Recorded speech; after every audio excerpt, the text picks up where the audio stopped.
Hola, qué alegría que estés aquí. Gracias por tomarte este momento para escuchar el mensaje del domingo en Comunidad Ancla. Oramos para que esta palabra te anime, te desafíe y te acerque un poco más a Jesús. Bienvenido. Marcos 6, del 1 al 6. Vamos a leer entonces. Vamos a leer la NTV. Dice así: Jesús salió de esa región y regresó con sus discípulos a Nazaret, su pueblo. El siguiente día de descanso comenzó a enseñar en la sinagoga, y muchos de los que lo oían quedaban asombrados. Preguntaban: ¿de dónde sacó toda esa sabiduría y el poder para realizar semejantes milagros? Y se burlaban: es un simple carpintero, hijo de María y hermano de Santiago, José, Judas y Simón. Y sus hermanas viven aquí mismo entre nosotros. Se sentían profundamente ofendidos y se negaron a creer en él. Entonces Jesús les dijo: un profeta recibe honra en todas partes, menos en su propio pueblo y entre sus parientes y su propia familia. Y debido a la incredulidad de ellos, Jesús no pudo hacer ningún milagro allí, excepto poner sus manos sobre algunos enfermos y sanarlos. Y estaba asombrado de su incredulidad. Oramos. Señor, gracias por tu presencia. Gracias por estar con nosotros, por darnos todo lo que necesitamos, Señor, para enfrentar el día a día. Gracias por tu palabra, porque sabemos que puede cambiar nuestras vidas. En un abrir y cerrar de ojos tú lo puedes hacer. Tú puedes transformar nuestras vidas, nuestros corazones. Nos puedes hacer personas nuevas. Señor, yo te pido que esta palabra pueda encontrar lugar en nuestros corazones, que podamos recibirla y estar dispuestos a lo que tú quieres de nosotros, Señor. Dejamos todo en tus manos y todos dicen amén, amén. Voy a estar pidiéndole ahí que interactúen un poco conmigo, amén, para no sentirme tan solo. Vamos. Entonces, ¿qué tenemos? Jesús acaba de estar ministrando en la región de Galilea, que quedaba cerca, quedaba a unos 25 kilómetros al oeste de su pueblo natal. Sabemos que Jesús es de Nazaret, ¿verdad? Ese es el lugar natal de Jesús. Bueno, este lugar es donde Jesús creció junto a sus padres, ¿verdad? María y José, a sus hermanos y hermanas, así como lo menciona el texto que acabamos de leer. Y ahí vivían todos los rostros conocidos de Jesús, ¿cierto? Sus amigos de infancia, sus compañeros de la escuela de la sinagoga, ¿verdad?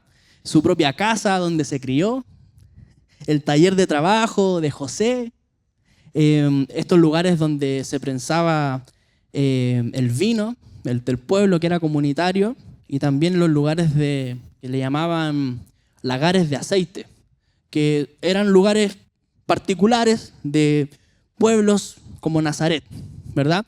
Nazaret no era una gran ciudad, era un lugar pequeño, pero ahí es donde nuestro Salvador se crió. Ahí fue, en Nazaret. Entonces, cuando uno escucha el nombre por ahí, a nivel histórico, uno sabe que Jesús se llama Jesús de Nazaret, ¿verdad? Lo mismo pasaba con Pablo. Antes de ser Pablo se llamaba Saulo de Tarso, ¿verdad? Esa era la costumbre. Así acostumbraban las personas a llamarse. En mi caso, Pablo de Tocopilla. ¿Ah? Bien. ¿Alguien de Punta Arenas? ¿No? Nadie de Punta Arenas. Vamos. Entonces, tenemos este contexto, ¿verdad? Que Jesús en este lugar, en Nazaret. Y en lo que acabamos de leer, a Jesús se le había presentado la oportunidad de llevar el mensaje del reino a su pueblo natal. Imagínense, Jesús andaba cerca predicando y tenemos la oportunidad de Jesús de llegar a Nazaret y comenzar a hacer las maravillas del reino de los cielos. Y sabemos que sucedían muchas cosas, sucedían milagros, sucedían cosas inesperadas. Jesús, a través de lo que enseñaba, la gente quedaba maravillada. Y es lo que podemos encontrar en el texto. Se preguntaban, ¿de dónde sacó tanta sabiduría? ¿Verdad? No sé si tú has tenido la experiencia de regresar al lugar donde te criaste. ¿Sí? ¿Quién ha regresado a ese lugar? ¿Al lugar donde se crió en el último tiempo? ¿En los últimos 5 años? ¿Sí? Poquito. La mayoría se ha quedado acá. Es que en realidad vienen todas las visitas para acá. Hay que ser honestos, ¿verdad? Sí, Coquimbo, La Serena, vamos al valle, vamos a Totoralillo. Entonces hay que recibir. Entonces nosotros nos quedamos acá recibiendo a las visitas. Pero bien, yo creo que conoces gente que se ha vuelto, ¿verdad?, a su lugar donde se crió, ¿verdad? O alguno que vive acá simplemente toda la vida y nunca ha salido del lugar. También puede ser, no lo sé. La gente se interesa, ¿cierto? Se interesa de verlos, saber cómo estaban, saber todo lo que han logrado, especialmente si lo conocían desde pequeño, de joven. Como se genera como esta expectativa, ¿cierto? De, ay, ¿qué será de él? Me imagino que eso sucede, lo han escuchado, porque la gente quiere saber qué fue de la vida de esa persona. Está interesada en saber qué ha logrado, pero en el caso de Jesús, acá tenemos algo particular. Vemos que la recepción que recibe Cristo fue muy distinta, ¿cierto? No fue una recepción cálida, sino todo lo contrario. Yo creo que esto es clave. Ellos lo miraban con demasiada familiaridad. Ellos lo miraban con demasiada familiaridad. Para los nazarenos, quienes vieron a Jesús crecer, criarse entre ellos, Jesús solo era el carpintero del pueblo. Eso dice el texto. ¿Sí? Y se burlaban, dice, es un simple carpintero. ¿Verdad? Por cierto, la palabra carpintero tiene la idea de constructor, albañil. ¿Sí? No solamente madera, como que acá en Chile como asociamos solamente a la madera, al carpintero, pero en este caso no, trabajaba con distintos materiales. Jesús era un albañil que podía trabajar con madera, piedra, y esta palabra original, tectón, que es la palabra que significa carpintero, en el texto original uno lee ahí que aparece el artículo el carpintero. No era hijo del carpintero, no, le estaban diciendo a él directamente, el carpintero, un simple carpintero. Esa era la forma en cómo se referían a Jesús, el carpintero. Y otra cosa que me llamaba la atención, y no sé si a ti te ha llamado la atención cuando tú lees esta parte, y dice, hijo de María. ¿Leyeron eso? Hijo de María. Normalmente la cultura era hijo de el papá, ¿verdad? ¿Cierto?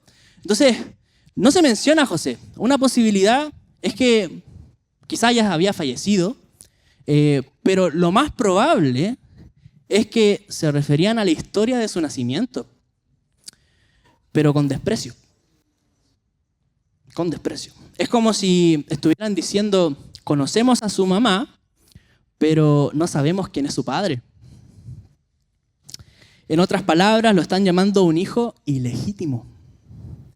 Esto es un elemento sociocultural de ese momento en la historia de los judíos. En ese siglo y siglos anteriores, normalmente se les llamaba el hijo del papá, no el hijo de la mamá. En este caso le están llamando el hijo de María. Debería haber sido el hijo de José. Pero acá esto nos da tintes de cómo están proyectando a Jesús en sus corazones. Todos los nazarenos lo están mirando como un simple carpintero, ¿verdad? Que se crió con ellos, estuvo con ellos, pero además están cuestionando su nacimiento. Están cuestionando el honor de su mamá, de María.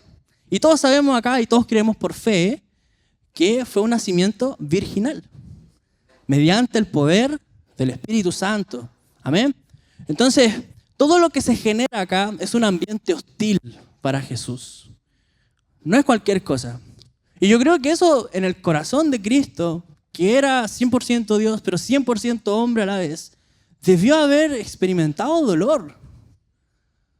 Escuchar a la gente que lo estaba prácticamente basureando en su cara y con la familia de él enfrente. Recordar que la familia de Cristo al inicio no creía en su ministerio.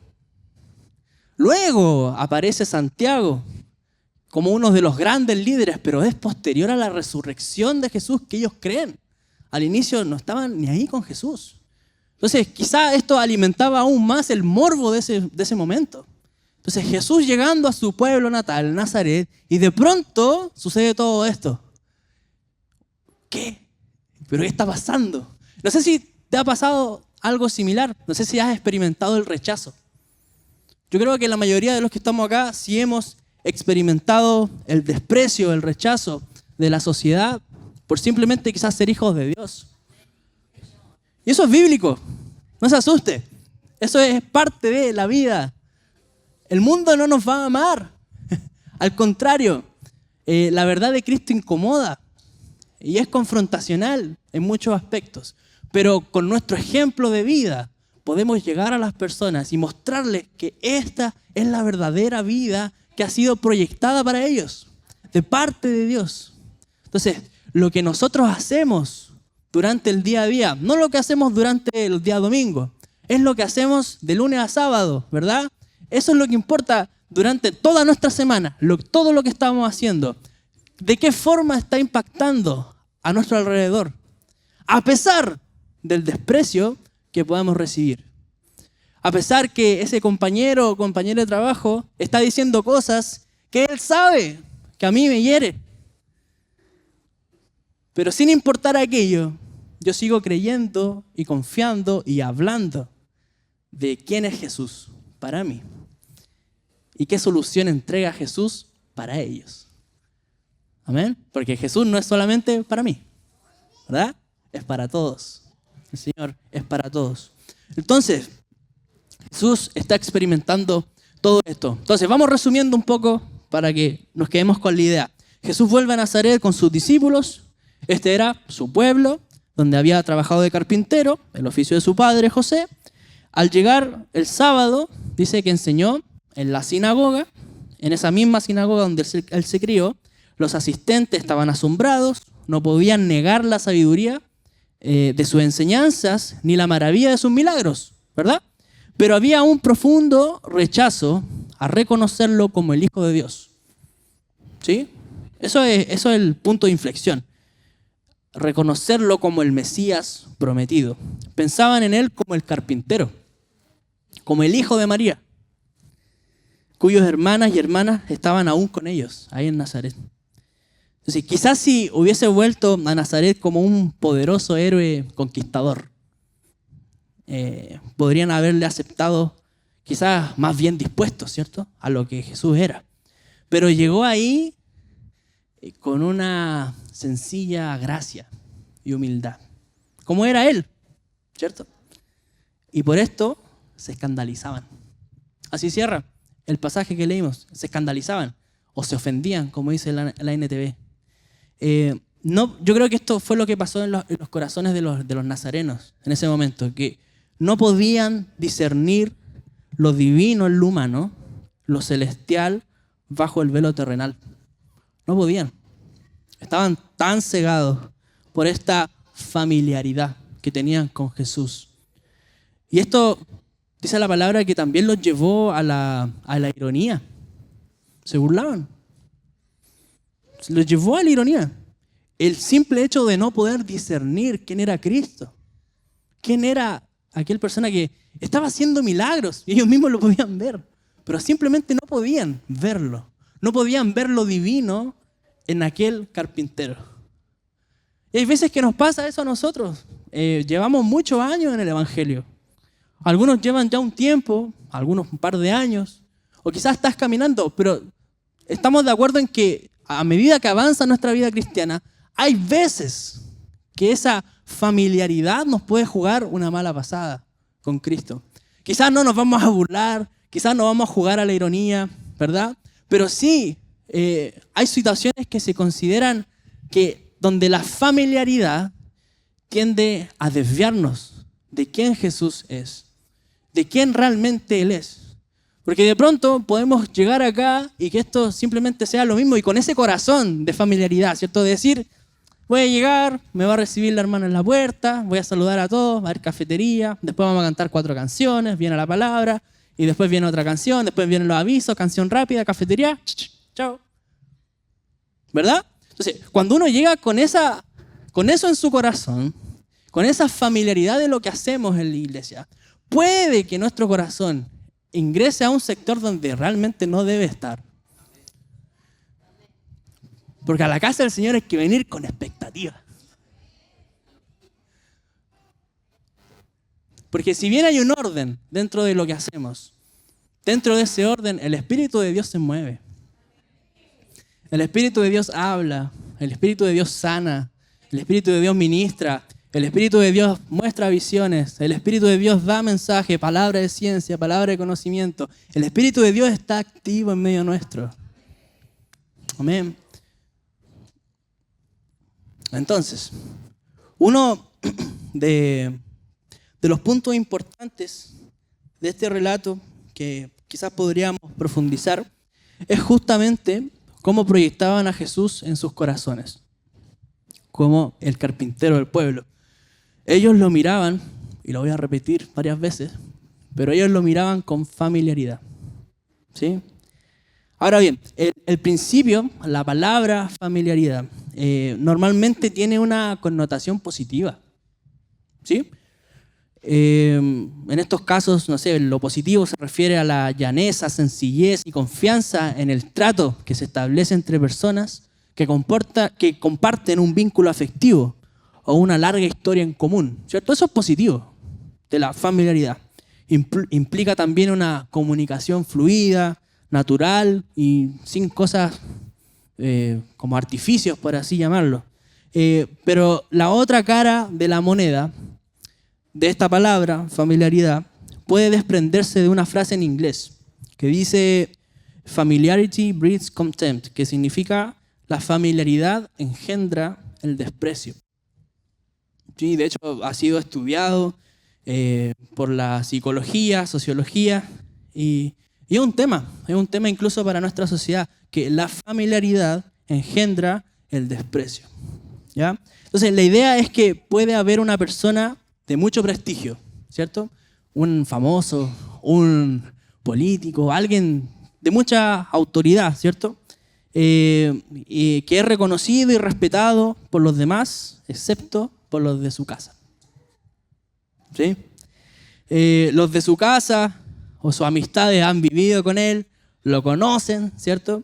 Para ellos no es la gran eminencia, para ellos simplemente quizás el vecino, el amigo, el que jugaba la pelota en el barrio, el que conversaba contigo cuando iba a comprar pan al negocio de la esquina, ¿verdad? Porque es tan familiar, tan cercano que de pronto se genera alguna especie de desprecio, ¿cierto? Entonces, la familiaridad engendra el desprecio a lo que es. Entonces, esto le pasaba a los nazarenos con Jesús. Estaban engendrando el desprecio a causa de la familiaridad que ellos habían tenido con Cristo.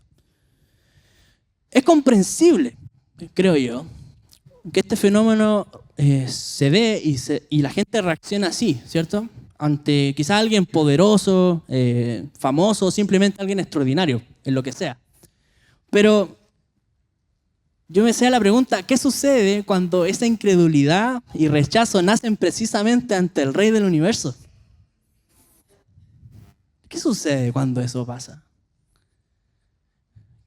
¿Qué sucede cuando esa incredulidad y rechazo nacen precisamente ante el Creador del universo? Es lo que estaban atravesando los nazarenos. ¿Qué pasa cuando la familiaridad que estamos experimentando se vuelve contra el mismo Dios? El mismo que le estamos cantando. ¿Verdad? Entonces, ¿cuál es mi intención el día de hoy en lo que el Señor me entregaba para poder compartir con ustedes?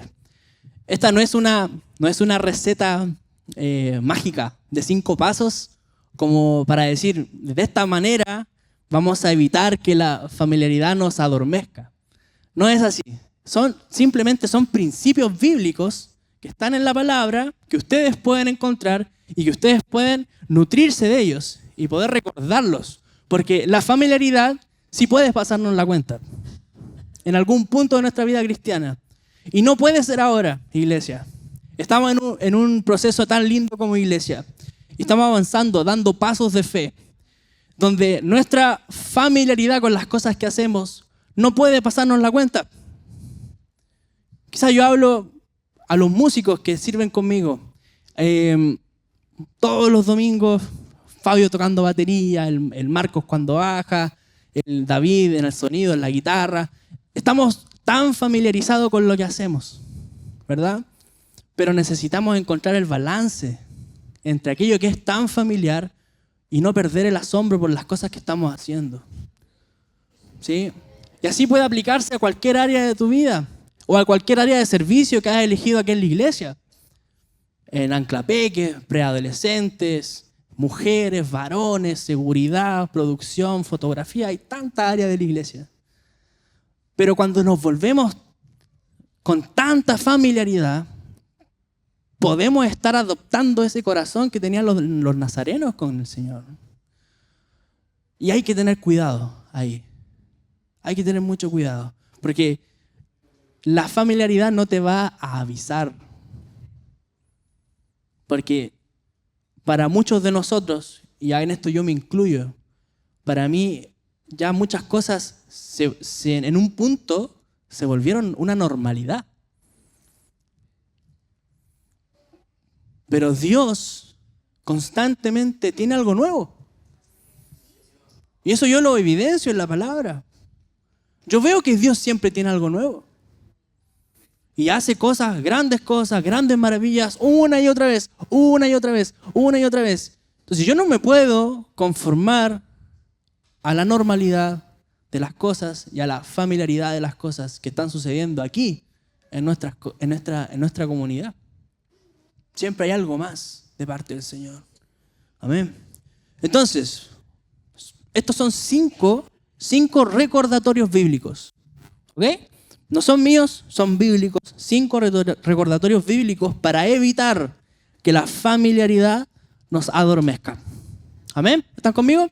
¿Sí? Bien. Entonces, el primero es, ama y cuida a la iglesia de Cristo. No a la iglesia del pastor, ¿verdad? A la iglesia de Cristo. La iglesia es de Cristo, es de Él. Él es el número 1, es lo más importante. Dice en Hechos 20, 28, dice, entonces cuídense a sí mismos y cuiden al pueblo de Dios, a la iglesia. Alimenten y pastoreen al rebaño de Dios, su iglesia. Escucha, dice, comprada con su propia sangre, sobre quien el Espíritu Santo los ha designado líderes. Bien, entonces la iglesia de Cristo ha sido comprada a precio de sangre, ¿verdad? Entonces vemos a Pablo, en este caso es Pablo quien está hablando aquí, lo que está sucediendo. Dice que Pablo viene llegando a Éfeso y les está exhortando esta tremenda verdad. Está diciendo, cuiden al pueblo de Dios, cuídenlo, ámenlo, pero no es cualquier cosa. Dios dio todo por su iglesia. Cristo lo dio todo por su iglesia. La iglesia de Cristo comprada con la propia sangre del Cordero, que fue derramada en la cruz. Y a esa misma iglesia en Éfeso, porque Pablo estaba en Éfeso, pero Pablo después le escribe una carta, en la carta de los Efesios, que tenemos en la palabra. Pablo le escribe en Efesios 5:25 respecto a la relación matrimonial. Está hablando en este contexto. Y dice Efesios 5:25, ame cada uno a su esposa tal como Cristo amó a la iglesia. ¿Verdad? O sea, no es un amor que simplemente se le ocurrió a una persona. Es el amor que fue derramado en esa cruz por la iglesia de Cristo. Amén. Amén. Entonces ama y cuida a la iglesia de Cristo. yo creo que esto sí es serio. Sí, es muy serio. Cuando yo leo esto y comienzo a profundizar y me encuentro con pasajes como estos, sí considero que es muy serio. Porque llega un punto en el que, de hecho hay una canción, pero llega un punto en el que el celo por la casa del Señor debería consumirnos. El celo por la casa de Dios debería consumirnos, debería ser tan fuerte este cuidado, este amor por la iglesia de Cristo, porque Él dio su vida por la iglesia.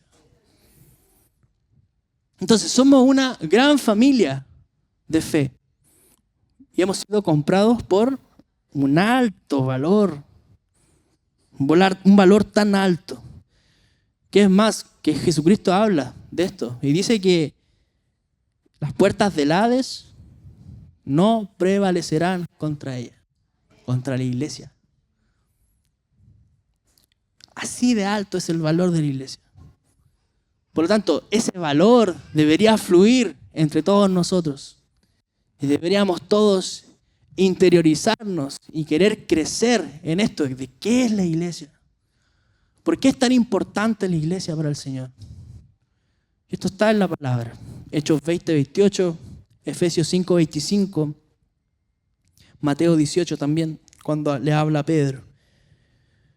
Entonces, no podemos amar a Cristo y despreciar su iglesia. Amén. No podemos decirle, Señor, te amo, y hablar mal de la iglesia de Cristo. No podemos.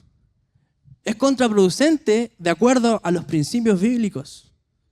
Cristo ama tanto a su iglesia que entregó su vida por su iglesia. Entonces, cuando yo le amo al Señor, yo amo a la iglesia, yo amo al hermano de la iglesia. En 1 de Juan, no recuerdo, pero en 1 de Juan justamente habla de esto, que dice que deberíamos amar a nuestros hermanos, porque si no lo hacemos, en realidad no hemos visto a Dios. No hemos conocido a Dios. Entonces, si bien el amor de Cristo, la gracia del Señor es para cada uno de nosotros, también tiene la parte de que todo esto es para el resto y que nace desde mi vida para el resto. No es una vida solo entre Cristo y yo. ¿Bien? Es algo comunitario, es una gran familia, somos el gran cuerpo de Cristo. Que cada uno cumple distintas funciones dentro del cuerpo, pero somos el gran cuerpo de Cristo. Amén.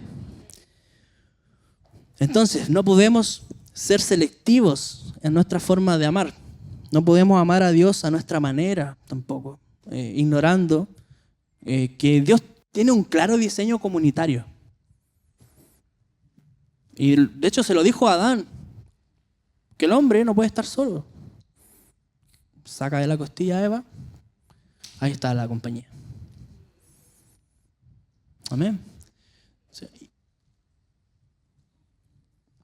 Entonces, Cristo amó tanto a su iglesia que se entregó por ella para santificarla y presentarla sin mancha. Esto está en Efesios 5:27, que dice, lo hizo para presentársela a sí mismo como una iglesia gloriosa, sin mancha, ni arruga, ni ningún otro defecto. Y también dice que Él volverá. Amén. Él volverá por su esposa gloriosa. ¿Quién es la esposa gloriosa? La iglesia del Señor. Apocalipsis 19:7-8. Alabado sea el Señor, pues el Señor nuestro Dios, el Todopoderoso, reina. Alegrémonos y llenémonos de gozo y démosles honor a Él, porque el tiempo ha llegado para la boda del Cordero y su novia, la iglesia, se ha preparado. A ella se le ha concedido vestirse de lino blanco y puro, de la más alta calidad. Hermano, esta es la iglesia. Cristo viene por su iglesia. No viene por uno. La palabra dice que viene por... Amén. Entonces, ama y cuida a la iglesia. Amén. Amén. Segundo principio que me gustaría compartir con ustedes. Permite que el Espíritu Santo y la palabra del Señor, la Biblia, transformen tu vida. Ojo que no es solo el Espíritu Santo. Que el Espíritu Santo y la palabra del Señor transformen tu vida. Amén. Amén. Entonces, Hebreos 4:12 dice, pues la palabra de Dios es viva y poderosa. Es más cortante que cualquier espada de 2 filos. Penetra entre el alma y el espíritu, entre la articulación y la médula del hueso. Deja al descubierto nuestros pensamientos y deseos más íntimos. ¿Quién hace esto? La palabra. La palabra. La palabra del Señor tiene la autoridad sobre nuestras vidas para hacer aquello, para desnudarnos delante del Señor. Entonces, cuando nosotros no leemos, aquellos deseos más íntimos siguen estando ahí. Y que muchas veces esos deseos no honran al Señor. Entonces, la palabra, dice acá, en Hebreos 4:12, es la palabra del Señor que genera esta transformación en nosotros. Es la palabra de Dios que hace esto. ¿Cuál es mi llamado en esta hora? Lee la palabra. No te canses de leer la palabra. Es la palabra la que va a traer tantas bendiciones a tu vida. Es la palabra que uno se sienta, quizás cuando uno tiene sueño, tuvo un día muy ajetreado, el peor día en el trabajo. Pero hermano, siéntate y lee la palabra, que va a traer tanta bendición a tu vida. Yo en estos días con Pau no está acá, porque nuestros 2 pequeños están enfermos, están con fiebre. Estoy invicto. Gracias a Dios. Si no, no estaría predicando acá, hermano. Me hubiese agarrado la fiebre y no sé cómo hubiese venido, pero aquí estamos, gracias al Señor. Y han sido 3 noches junto con Pau sin dormir. Y voy a ser honesto, la Pau no ha dormido más que yo. No, igual. Pero nos ha tocado duro. Y cuando yo estaba preparando esto, al día siguiente, cuando me levantaba así con una ojera, además de ir al trabajo a las 8 de la mañana y llegar de la tarde a la casa, y decía, Señor, es tu palabra la que transforma. Si yo no paso tiempo en tu palabra, sé que el día de mañana esto me va a pasar factura. Y no se requiere de una fórmula mágica para darse cuenta de esto. Porque está acá. Está acá. No son ideas humanas, son las ideas de Dios para nosotros. Hebreos 4:12. Amén. Entonces, hermano, lee la palabra y no te canses de leer la palabra. Si es necesario comprar literatura cristiana para seguir leyendo la palabra, compra literatura cristiana. Compra nuevas traducciones, compra material, porque es necesario que podamos crecer en la palabra del Señor. Amén. Amén. Entonces, el Espíritu Santo es quien aplica esa palabra de forma viva y personal. El Espíritu Santo nos convence de pecado, nos guía a toda verdad, ¿verdad? Juan 16. Produce fruto en nosotros, amor, paz, gozo, nos sella como hijos de Dios. El Espíritu Santo hace todo esto y nos transforma de gloria en gloria a imagen de Cristo. Esto está en 2 Corintios 3:18. 2 Corintios 3:18 dice, así que todos nosotros, a quienes nos ha sido quitado el velo, podemos ver y reflejar la gloria del Señor. El Señor, quien es el Espíritu, nos hace más y más parecidos a Él a medida que somos transformados a su gloriosa imagen. Somos transformados a la gloriosa imagen de Cristo, del Hijo. Esa labor la hace el Espíritu. Entonces, la palabra y el Espíritu trabajan juntos para que nosotros podamos ser transformados. y podamos crecer. Hay una parte que nos toca a nosotros, ¿verdad? Dios, en su gran amor y misericordia, sí, nos ofrece este caminar, pero somos nosotros quienes necesitamos hacer esto. Hoy en día existe hasta la tecnología, hermano, uno le pone play y empieza a correr la palabra del Señor, empieza a sonar. Así como ustedes escuchan, no sé, los podcasts, ¿verdad? Hay muchos podcasts, empiezan a sonar, la palabra igual está en audio. Encuentre la forma,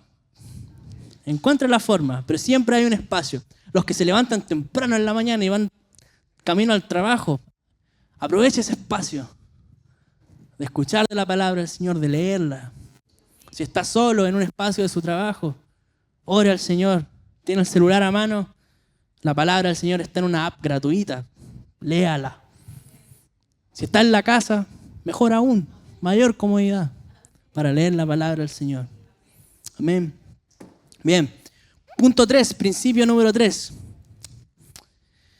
Trata agresivamente con el pecado en tu vida. Trata agresivamente con el pecado en tu vida. Quizás suene muy directo y sin rodeo, ¿cierto? Al hueso. Pero lo que Cristo nos enseña sobre esta parte de nuestra vida es que no se puede jugar con el pecado. No se puede jugar con el pecado.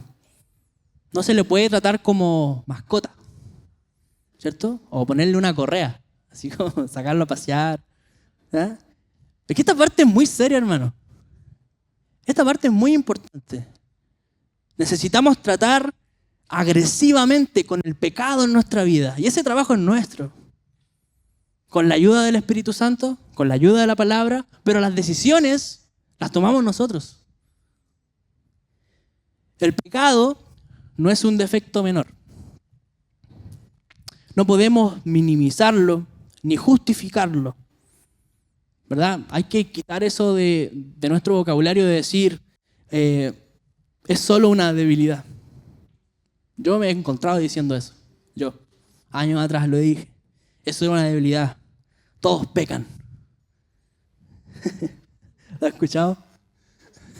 O cuando pelea con su marido o esposa. Si todos pecan. Todos pecan. La gracia lo cubre todo. ¿Has escuchado eso? ¿Verdad? Pero usamos la gracia como excusa para seguir pecando. Entonces esto es Jesús. Jesús nos pide cortar radicalmente en nuestra vida todo lo que nos lleva a pecar.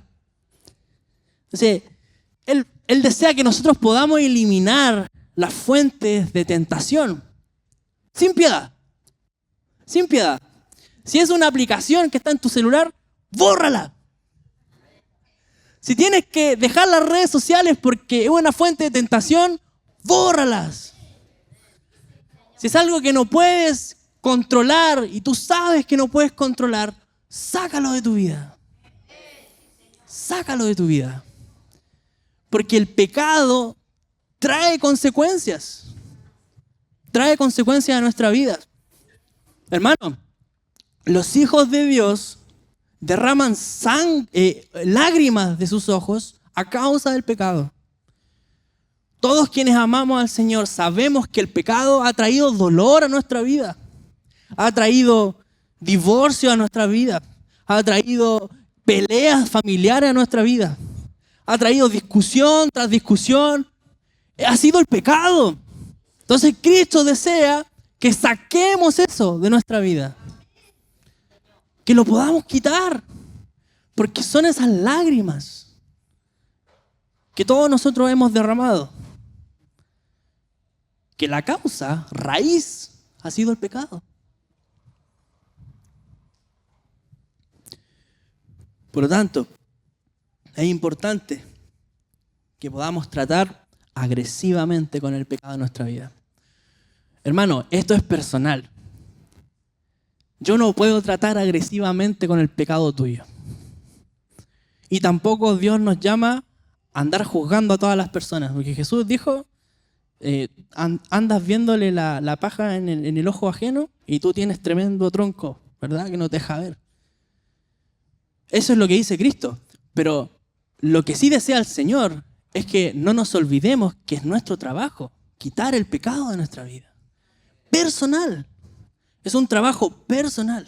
Obviamente que si tú quieres comportarte de una manera ya más responsable y quieres generar un compromiso, puedes pedirle a un líder de la iglesia y abrir tu corazón con ese líder, decirle, ¿sabes qué?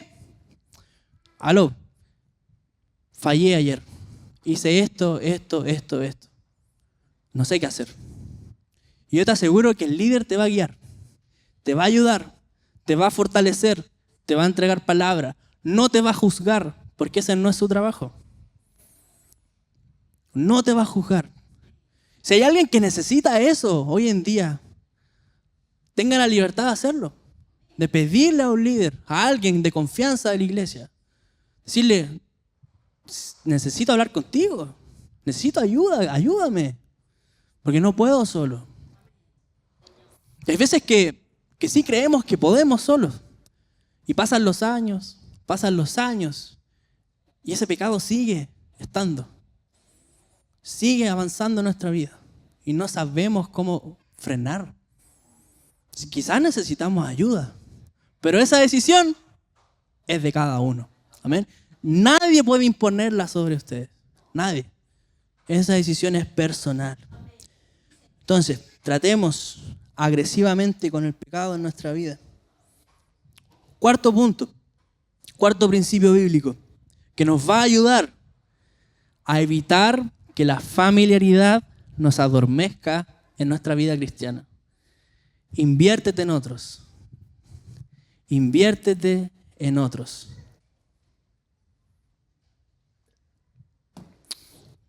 Como les decía recién, la fe no es solo Jesús y yo, ¿verdad? La fe es para ser compartida con el pueblo del Señor, con la iglesia de Cristo. Porque ya entendemos que necesitamos cuidar y amar a la iglesia. Y necesitamos caminar todos juntos en esto. Porque afuera solo vemos división. Vemos distintas ideas y discursos y hay división, pero nosotros como cuerpo necesitamos avanzar juntos, ¿verdad? Entonces, cuando entendemos esto, es importante que podamos invertirnos en otros. Entonces, llamémoslo así, hay que tratar de esforzarnos que exista apatía en nuestra vida hacia los demás, ¿cierto? Empatía, hacia los demás. Orar por la gente, por ejemplo. Confrontar en amor, ¿verdad? Discipular. Servir en la iglesia. Evangelizar. Liderar a otros, ¿verdad? Pablo, escribiendo cartas desde la cárcel. Yo me pregunto, cuando por primera vez escuché eso, dije, ¿cómo puede ser que un hombre de Dios esté en la cárcel, pasándola mal, en pésimas condiciones? Uno puede ir a la cárcel en Roma a verla cómo era. Hoy en día uno puede visitar ese lugar. En pésimas condiciones. Y estaba motivando a otros con cadenas. Él seguía invirtiendo su vida en otras personas. Desde la cárcel. Jesús invirtió parte importante de su vida en sus discípulos. ¿Sí o no? Él invirtió parte importante de su vida en sus discípulos. Yo creo que lo más fácil es invertir en uno mismo. Es lo más fácil. Invertir en uno mismo. Pero yo creo que Dios nos llamó a algo mejor. Y eso mejor es invertirnos en las personas, ¿verdad? Porque de lo contrario esto puede pasar a ser como una especie de consumo eterno de sermones, de experiencia en la iglesia, pero donde solamente eres tú y Dios. Y ese no es el diseño de Dios para ti. El diseño de Dios es para el cuerpo de Cristo, para que podamos ser parte de la gran familia del Señor. Entonces si en un momento de este año quizás te ves reflexionando y diciendo, daré todo lo que tengo para mi tiempo personal, para mi cuidado, para mis hobbies, para mis cosas, ¿verdad? Y no hay nada sobre invertirte en otros, ahí hay que tener cuidado. Es como los lolos dicen, una red flag, ¿no? Bandera roja, alerta. Hay que tener un balance, porque sí, Dios nos invita a tener una buena vida y cuidar de nuestra mente, nuestro cuerpo, nuestra salud mental, ¿verdad? Pero cuando solo es de uno, red flag, alerta. Hay que invertirse en otras personas, ¿sí? Porque ese es el corazón de Jesús. Jesús caminó, Jesús hizo todo lo que hizo y no lo hizo para Él. Amén. Lo hizo para el necesitado, para el que sufría, para el que necesitaba un milagro, para sus amigos, para gente que jamás conoció, había visto en su vida y de pronto llegaban pidiéndole que le ayudara. Jesús se entregaba por ellos. Y los discípulos entendieron lo mismo, ¿verdad? Y ellos entendieron lo mismo y después siguieron haciendo lo mismo. Uno lee el libro de los Hechos y es una y otra vez, todo por el resto. Una y otra vez es por el resto.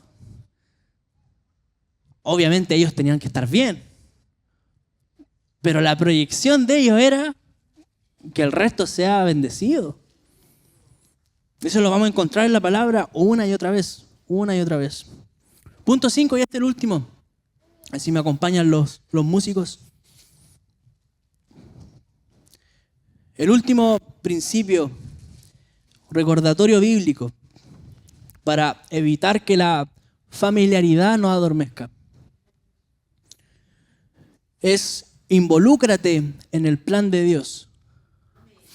Involúcrate en el plan de Dios. Hermano, el plan de Dios es hoy, no es mañana. El plan de Dios es hoy, no es mañana. Él desea traer salvación, que la gente conozca la verdad, y Él desea reunir todas las cosas en Cristo. Hermano, yo te invito a servir al Señor en la iglesia, en comunidad, en tu trabajo, en tu familia.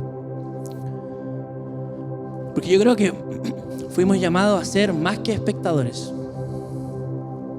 Mucho más que espectadores de lo que está pasando. Porque el plan de Dios avanza. Y yo creo que es como un río. El río no se detiene. La corriente sigue avanzando. Entonces, la invitación era meternos en el río por completo. Por completo. Y dejar que la corriente de Dios nos guíe. Nos guíe, nos lleve. Porque esa corriente es segura. Es segura. Quizás hay alguien que le dé miedo nadar. Que le dé miedo saltar al agua. Y decir, Señor, no sé qué va a venir. Pero hermano, la corriente es segura. La corriente es el río de Dios. El favor de Dios sobre tu vida. Porque tomaste la decisión de meterte en el río de Dios. Y de seguir creciendo, de seguir avanzando, sin importar el costo. Hay una canción que cantamos que dice, no importa el costo, Dios. Te entrego todo a ti, Jesús. ¿Qué es eso?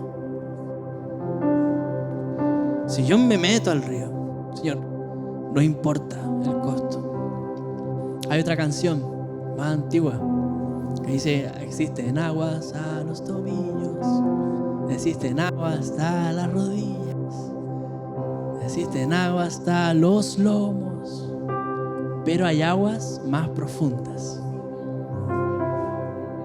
Hay aguas más profundas. Entonces,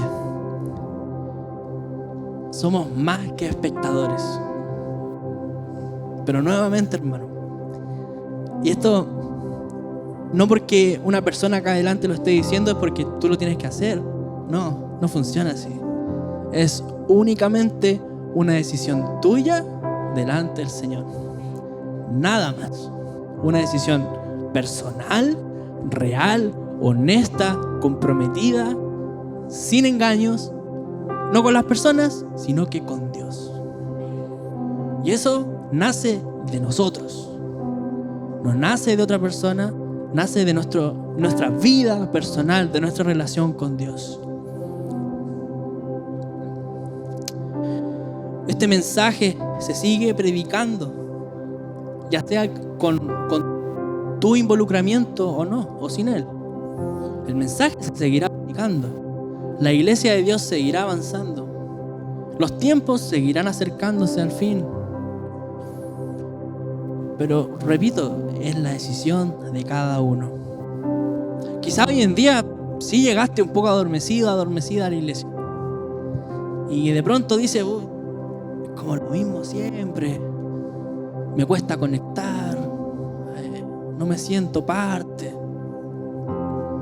Y esas ideas que quizás estuvieron durante toda la semana en tu cabeza, en tu corazón, quizás es porque te has familiarizado tanto. Pero optaste por el corazón de los nazarenos, que miraban a Cristo y decían, pero si yo ya lo conozco, ya sé quién es. A mí no me van a enseñar nada nuevo. Hermano, Dios siempre enseña algo nuevo. Siempre, siempre. El que acá ha llegado y dice, yo ya me las sé todas, hermano, yo les digo, si no hay espacio para crecimiento, el Señor no va a interrumpir ese pensamiento tuyo. Y quizás te lo va a hacer notar, pero no te va a obligar a abandonar ese pensamiento. Pero yo creo que siempre hay espacio para crecer. Siempre hay espacio para seguir avanzando en los caminos del Señor. Y el que vive, el que se siente que está como en un estancamiento espiritual, pídale al Señor. Dile, Señor, necesito que te reveles a mí hoy. Muéstrame dónde estoy fallando. Quizás es que no estoy lidiando agresivamente con el pecado. Quizás es que no estoy leyendo la palabra. Quizás es que no quiero escuchar a tu espíritu. Quizás es que no quiero disponerme al cambio. ¿Qué es? Que el Señor lo revele ahora. Amén. Así que ahí donde estás, ponte de pie.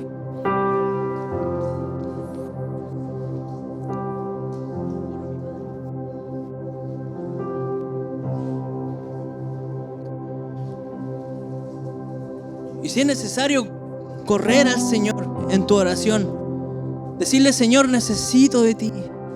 Señor, necesito tu amor.